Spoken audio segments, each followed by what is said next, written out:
mas não tem um desenvolvimento moral. Então é um caso especial. Todo espírito imperfeito é um caso especial. Ele desenvolveu o conhecimento, mas não desenvolveu a moral. Agora, o espírito precisa passar por isso? Necessariamente? Não, ele pode desenvolver inteligência, moral e não tem imperfeição. Na verdade, esse é o caso natural. Sim, porque tem aquelas situações assim, puxa, aquele cara tem tanto conhecimento, mas está largado na bebida. No vício. Por isso. Porque a inteligência, quando ela é utilizada para dominar a vontade, ela vira virtude. Mas se você tem inteligência, mas abusa do instinto, ela vira imperfeição. Então, gente, se os psicólogos usassem essa teoria, já pensou? Essa é a verdadeira teoria do ser humano, que vai transformar tudo. Psicologia, educação, vai transformar tudo. Paulo, se eu chegar na universidade de psicologia lá e... Essa psicologia não devia estar sendo ensinada na universidade? Vocês acham ela antiga, ultrapassada? Não tem mais nada atual. Gente, quando eu fui estudar do ponto de vista teórico, eu falei, o espiritismo nasceu da psicologia, das ciências filosóficas. Eu falei assim, eu vou estudar por curiosidade, para poder contar o que é. Quando eu comecei a estudar, eu falei, gente, isso não é curiosidade não. Isso aqui é uma teoria profunda, atual, fantástica. E comecei a me admirar com cada página que eu virava. Eu falava, caramba, eles estudavam isso. E aí eu mergulhei no estudo disso. E hoje eu posso dizer com certeza, é o dever de todo espírita. Espírita que não estudar as bases das ciências filosóficas para compreender o espiritismo, não é espírita não, hein?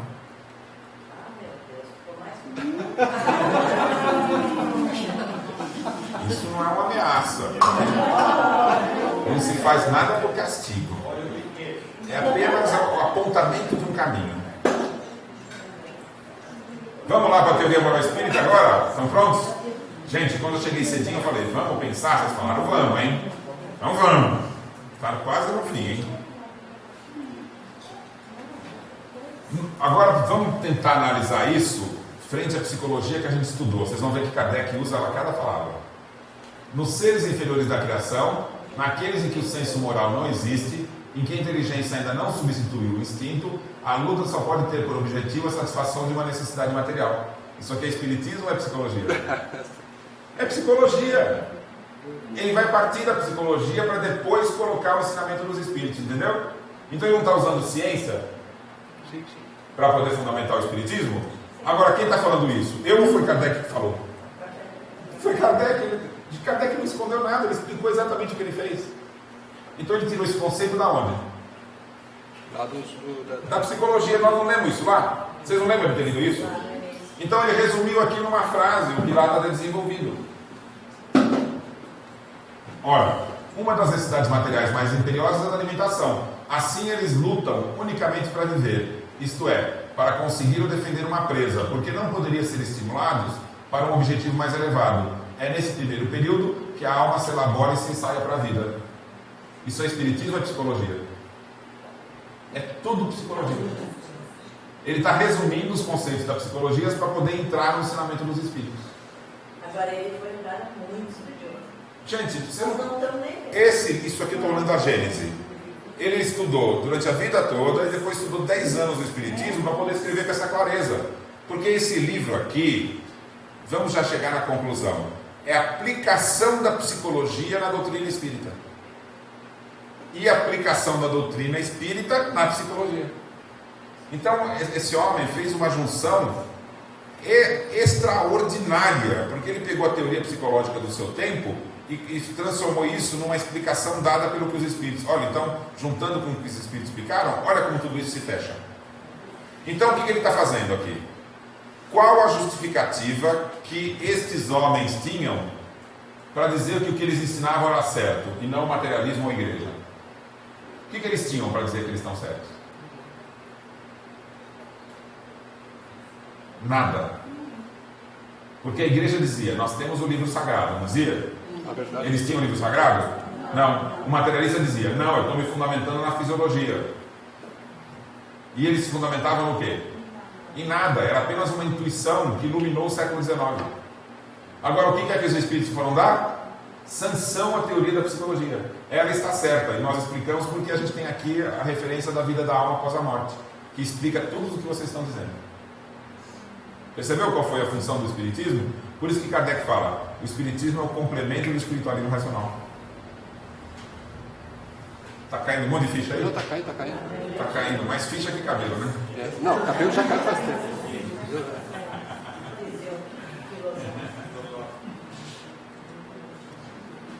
Segundo uma outra teoria, o instinto e a inteligência teriam um único e mesmo princípio.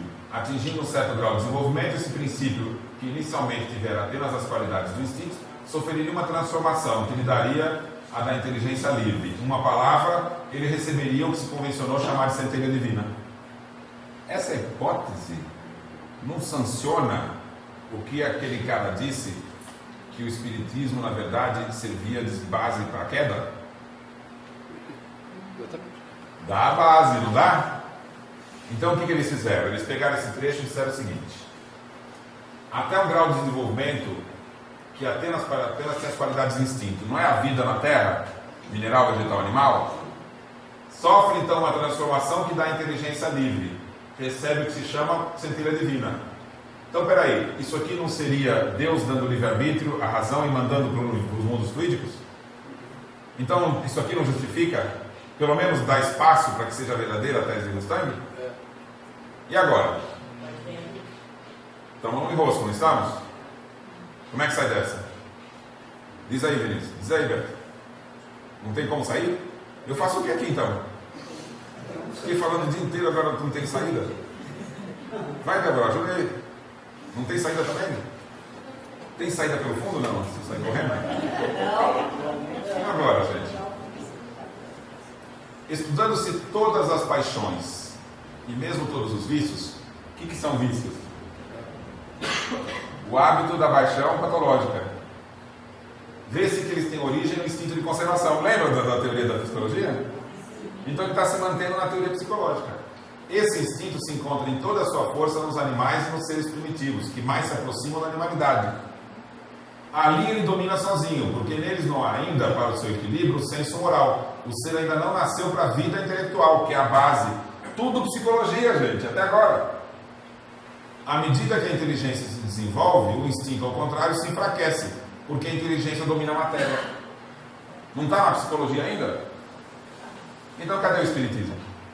Ou seja, não tem como eu culpar o cara, porque o cara não... Mas percebe que se você estudar a psicologia da época dele, Kardec ainda não fugiu disso. Então cadê o espiritismo? O espiritismo foi tirado da Gênese. Todas as conclusões que Kardec vai fazer, que vão além da psicologia, foi tirado pela adulteração da Gênese. Então eu vou mostrar o trecho agora com a parte que tiraram. E vocês vão entender a profundidade que Kardec tinha dado e que impede a hipótese tanto da igreja quanto a hipótese de Mustang.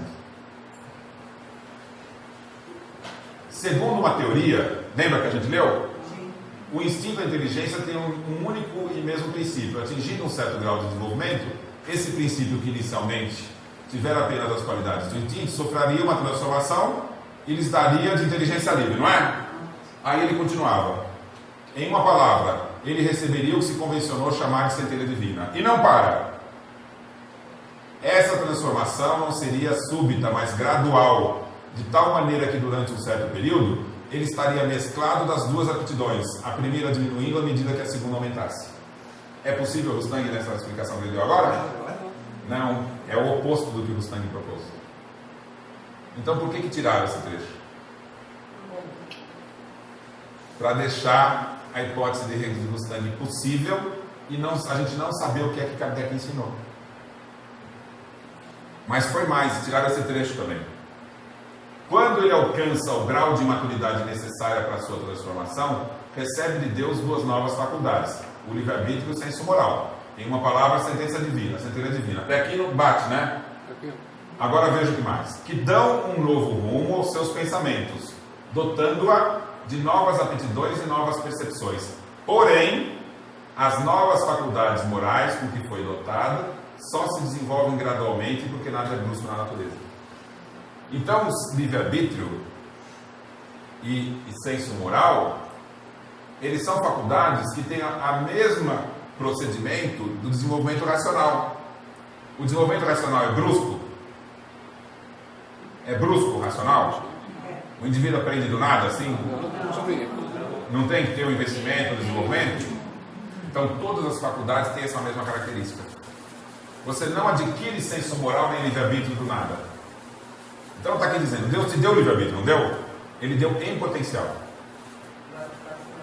Aí você vai desenvolvê-lo na medida em que desenvolve a razão. E só aí você vai adquirir a responsabilidade sobre os atos. Então quem surge primeiro? A razão ou o livre-arbítrio? Razão.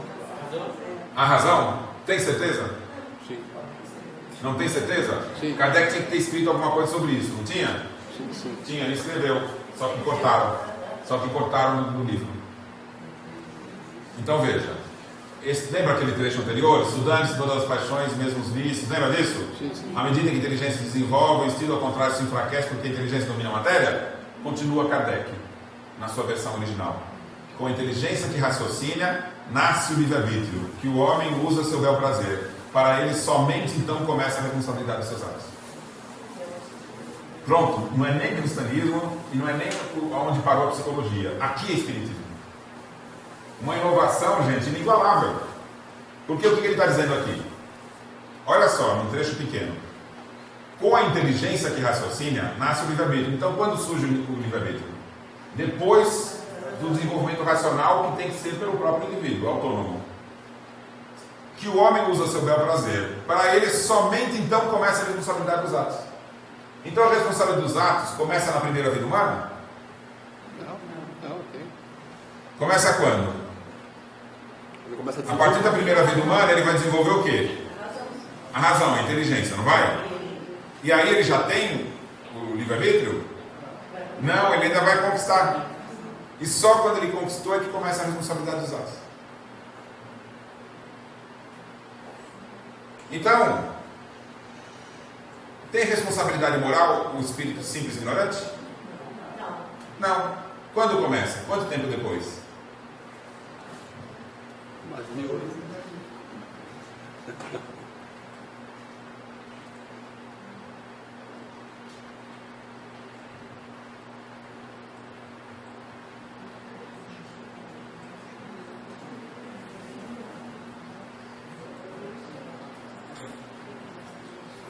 E está faltando um texto.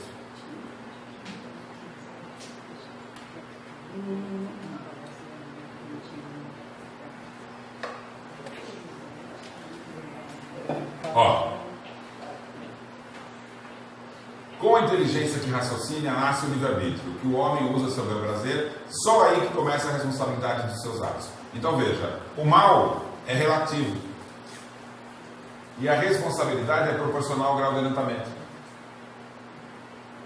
Todas as paixões têm assim uma utilidade providencial, ou seja, elas são naturais.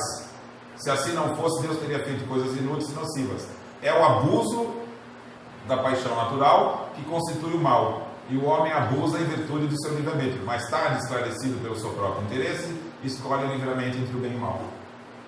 Então, o indivíduo que vai agir mal, ele está usando o mal à sua vontade, abusando das paixões. Mas isso não está esclarecido lá na psicologia? E na moral teórica? Então, se você não estudar moral teórica, você não vai entender onde que Kardec está chegando a chegar. Paulo, podia dizer também, então, em cima disso aí, que quanto maior a evolução, maior é o nosso livre-arbítrio. Exatamente. Quanto maior a evolução, que primeiro é intelectual, maior vai ser o livre-arbítrio. Eu vou atrás daquela frase que está faltando, que eu sou teimoso. Onde está isso?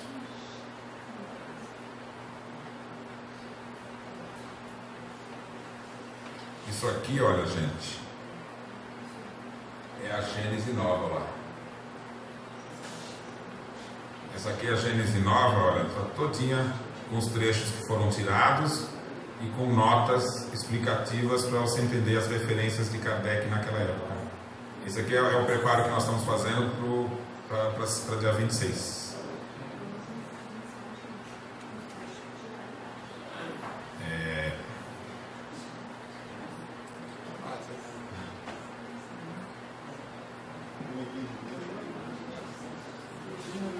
Onde eu vou achar aqui?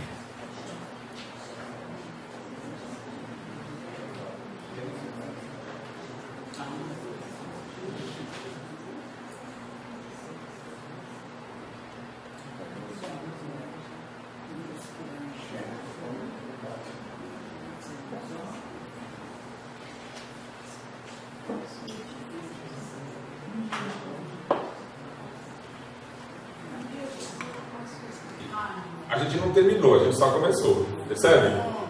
Então nós descobrimos novos caminhos. E eu acho... esse não é o desafio do espírita hoje? Reconstruir as bases que foram perdidas? O que vocês acham? Não é isso? Porque esse caminho foi perdido. Muitos espíritas estão falando, puxa, não pode ter sido isso, Kardec. Mas quando você demonstra por fatos, né, por argumentos, por informação, por explicação, isso você não está combatendo, você está esclarecendo. Então, cabe ao movimento espírita, à nossa geração, então, tendo acesso a uma informação que esclarece, exercer essa função, né, de levar ao esclarecimento. O nosso desafio é fazer as pessoas entenderem pelo esforço de compreender. E ficar só ouvindo não vai resolver. Não foi por hoje isso? Todo mundo aqui não fez o esforço para tentar quebrar a cabeça para entender o que está escrito lá? E isso vai ter que ser feito frase a frase, senão você não vai decifrar. Então veja, com a inteligência que raciocina, nasce o livre-arbítrio, que o homem usa o seu bel prazer, para ele somente então começa a responsabilidade dos seus atos. Então, quando que a gente começa a ser responsável pelos nossos atos? A partir das primeiras vidas humanas? Não. E quantas vidas humanas você começa a ter consciência de si mesmo? Quantas? Olha aqui uma opinião de Kardec. Ignoramos as condições das primeiras encarnações da alma. Sabemos que elas são criadas simples e ignorantes. O que significa isso? Simples é sem o desenvolvimento moral. Ignorantes sem o desenvolvimento intelectual. Entendeu? Ou seja, eles têm potencial, mas não têm a capacidade. Tendo o mesmo ponto de partida. Sabemos ainda que o livre-arbítrio se desenvolve pouco a pouco, depois de numerosas evoluções na vida corpórea. Então o livre-arbítrio é uma conquista progressiva. De tal ponto que não é nem depois da primeira ou segunda encarnação que a alma tem uma consciência clara de si mesma para ser responsável pelos seus atos. É talvez depois da 100ª ou 1000ª. Vamos não ser tanto tempo. Vamos pensar só nos 100 vidas. Quanto tempo dura 100 vidas? Se você imaginar uma média de 50 anos por vida, vezes 100 dá quanto?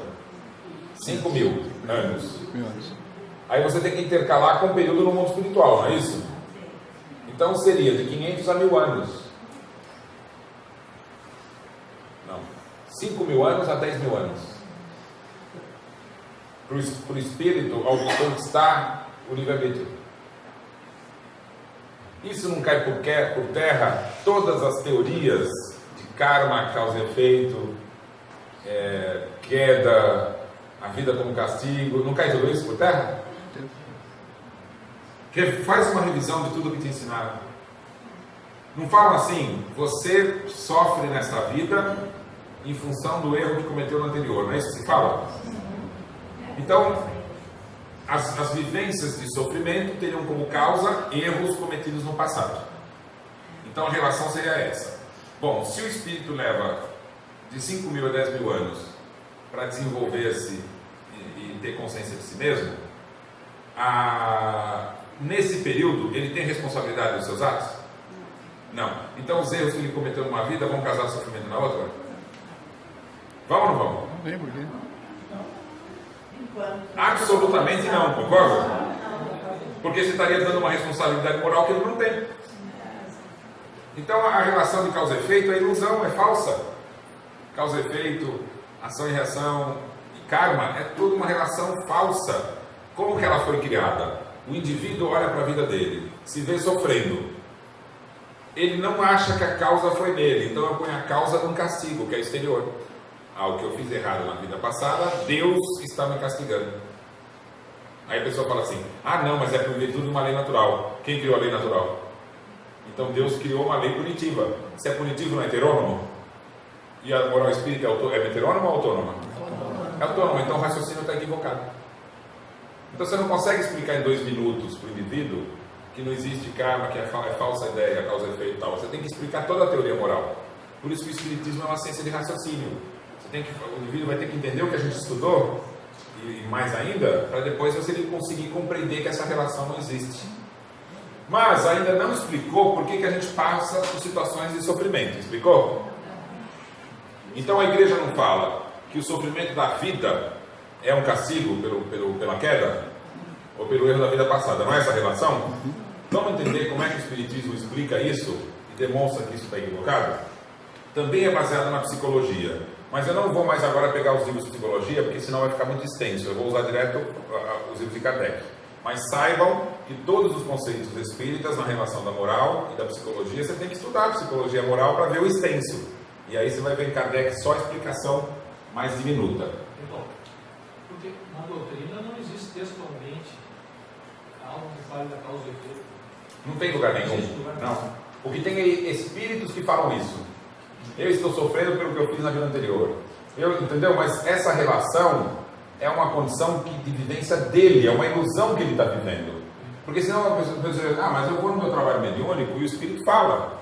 Eu estou sofrendo pelo que eu fiz, eu reencarnei sofrendo em função das coisas que eu fiz na vida anterior. Todas essas relações é ele que cria.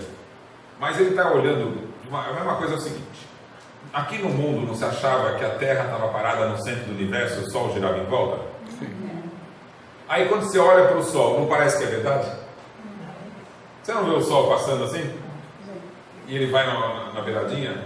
Aí as pessoas falam assim, mas a Terra é que está girando. E o Sol está parado, não é isso que estão falando? Tá, se a Terra está girando, se eu der um pulo, por que a parede não bate em mim? A Terra não está girando? Então quando eu dou um pulo, a parede não tinha que vir me bater? Por que não acontece? Então, mas na época do Aristóteles, lá na Grécia Antiga, eles perguntavam isso. Se a Terra está girando, eu pulo, ela tinha que bater em mim. Então, quando é que isso foi resolvido? Quando que resolveram isso? Só com Galileu. Que ele propôs aquela experiência do indivíduo soltar um peso do mastro do navio. E você do lado de cá, de fora, né? Você via o navio passando e você via a bola descrevendo uma parábola, né? Então ela parecia que estava caindo reto para quem está no navio. E para quem está fora, na verdade ela está fazendo esse movimento. Vocês entenderam essa ideia ou não? O cara está lá no navio, ele está no mastro, ele solta o peso. O peso caiu aonde? Não caiu retinho lá para baixo? Do ponto de vista dele. Agora, se eu estou de fora do navio e ele está passando no navio aqui, ele não está passando ali? Quando ele soltou lá do mastro, a bola caiu reta assim? Não, ela não fez isso, Não foi isso? Eu vendo de fora, o navio andando, o mastro daqui, ele soltou, ele viu fazer isso. Eu estou de fora, ele soltou, o navio está andando, Se eu tirar o mastro e ficar só vendo a bola, ela fez esse movimento, Então é relativo à visão dele no navio, no mastro, cair direto. Então é a mesma coisa que acontece na Terra, né? Então, em verdade, a Terra não está girando? E eu não estou girando junto? Então eu estou com esse movimento giratório. Quando eu pulo, eu estou indo junto com a Terra. O meu pulo não foi o suficiente para eu perder a velocidade que eu estava preso a ela. É a mesma coisa, a gente usa o cinto por causa disso, né? O carro está andando com você dentro. Não parece que você está parado dentro do carro? Se breca de repente, o que acontece? Ele brecou e você não, né? Por isso você projeta. Então você não está parado, você está andando na mesma velocidade que o carro. Aparente fato de estar parado é porque você está vendo um movimento relativo seu em relação ao carro. Então a mesma coisa o espírito que sofre uma dificuldade na vida e ele pensa, Deus está me castigando, é verdade? Não é, mas é a forma que ele está enxergando, por ele não ter uma informação mais completa da verdadeira lei que rege. Então a mesma coisa que acontece na matéria, que a gente tem que fazer a ciência da matéria, a gente tem que fazer a ciência da moral. Você raciocinar para entender as leis que regem a moral, para você entender a si mesmo. Tá certo ou não? Você pode dizer então que é tudo uma questão de referencial. Também na própria moral. Porque é pelo referencial que você vai entender. Se você estudar, você vai entender o que é. Então a gente tem que mudar a nossa cabeça, gente, por esses entendimentos. Porque aí você vai olhar para a vida de forma diferente. Então veja essa parte. Não preciso nem contar que foi retirado da gente, né? Já estão até acostumados com isso, né? Então veja, entretanto o mal existe e tem uma causa. Ponto, na sua Gênese. Vai em casa, pega a Gênese, capítulo 3, vai no item 3. Você vai ler só essa primeira frase, porque o resto tiraram. O mal é de... Primeira pergunta que eu quero fazer para vocês. Se vocês entrarem na internet e tiver uma apresentação, um debate, um seminário sobre a Gênese, e o indivíduo falar assim: olha gente, é uma bobagem essa discussão sobre a Gênese, porque a Gênese quinta, ela é até melhor do que a anterior. O que vocês vão pensar quando ouvir isso? Ele tem razão? A partir de hoje. É melhor a quinta mutilada? A partir do que a gente viu aqui? Não, mas então a gente tem que ficar indignado com isso, gente, porque está se falando pelo Brasil aí. Não, estou fazendo tempestade Tem uma pessoa que falou assim: quem escreveu a quinta então é melhor que Kardec, porque ela é muito melhor do que a primeira. É um criminoso quem está falando uma coisa dessa, porque ele está explorando a ingenuidade de quem está ouvindo, que não estudou o suficiente para saber que ele está falando um absurdo. Então isso é tratar o movimento espírita como cordeirinhos, né? Com pessoas que estão submetidas não à verdade, mas ao entendimento pessoal. Ou seja, o indivíduo está sendo de sacerdote, submetendo os indivíduos à submissão, à vontade dele pessoal, de querer que não se estude e conheça. Se isso for por ignorância, ainda vai lá. Agora, se ele sabe que está fazendo errado, aí é um indivíduo mais pernicioso ainda, né? Porque ele está falando por dominação mesmo, e não por ignorância. A ignorância já é ruim, porque se você não sabe, não fala, né? Agora, se você sabe que está falando errado, aí, pelo amor de Deus, hein? Que tipo de pessoa é essa, hein? Então, veja, o mal existe e tem uma causa. O mal é de várias espécies. Mas se você for estudar lá nos livros da ciência filosófica, ele explica melhor. Aqui é só uma frase. Inicialmente, mal físico e mal moral. Depois os males. Aqui é um tipo, mal físico e mal moral. E depois tem uma outra classificação. São os males que o homem pode evitar e os que são independentes da sua vontade. Então vamos para a primeira separação. Qual a diferença entre mal físico e mal moral?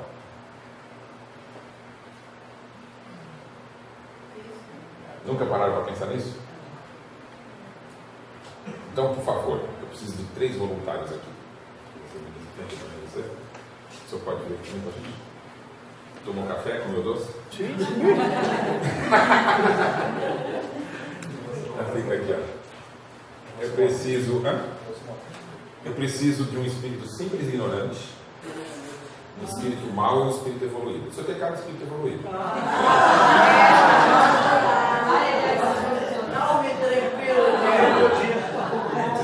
Você me lembra muito aquele Lex Luthor. Você está com cara de espírito mau.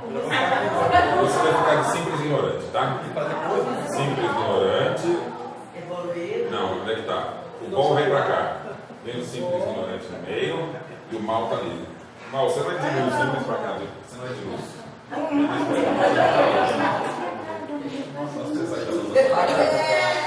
Isso mesmo. Você aqui. Bom, então veja o seguinte: esses 3 amigos nossos, você olhando, você sabe se é espírito mau, bom ou simples ignorante? Não, porque eles estão fisicamente com o corpo deles. Os 3. Você não consegue fazer cara de mal? Os 3 sofreram um acidente e perderam o braço. Só um, o outro você vem pra cá. Você já quer perder os 2? Nossa, você vai fazer ator mesmo, né? Pelo amor de Deus, hein? Perdeu um braço, perdeu um braço. Os 3 perderam o braço.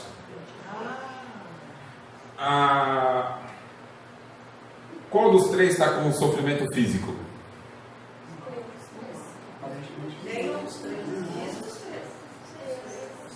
Perder um braço é um pouquinho de sofrimento, não é não? Sim.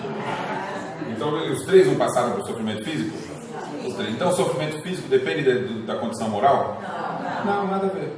Então o sofrimento físico é uma coisa, o sofrimento moral é outra. O que é o sofrimento moral? O sofrimento moral está associado à imperfeição. E a imperfeição a gente já não estudou? Não é o uso da vontade para o abuso das paixões? Só nessa condição que o espírito tem sofrimento moral. Então veja, sofrimento físico quem tem? Os 3. Ele tem sofrimento moral? Ele é o espírito imperfeito. Mal. Tem sofrimento moral? Sofrimento moral é uma condição da imperfeição. E a imperfeição é o abuso das paixões. Ele tem sofrimento moral? Tem. Mas o sofrimento moral é decorrente do sofrimento físico? Não, é do sofrimento moral. Ele tinha antes de encarnar? Sofrimento moral? Ele já era imperfeito antes de encarnar. É um hábito que ele está carregando há várias vidas. Então, antes de encarnar, ele tinha sofrimento moral? Tinha. Encarnado, ele tem sofrimento moral? Tem. E quando ele morrer, vai ter? Vai. É independente, percebe? Completamente independente da condição física. Ele perdeu o braço por causa da imperfeição? Não. Condição física, natural. O sofrimento físico não está atrelado ao sofrimento moral. O sofrimento moral está atrelado à imperfeição. Bom, ele é o simples, né? Ignorante. Você batizou ignorante por quê? Você é o simples e ignorante. Faça-me o favor. Com estrelinha. Então veja, ele tem sofrimento físico? Sim. E ele tem sofrimento moral?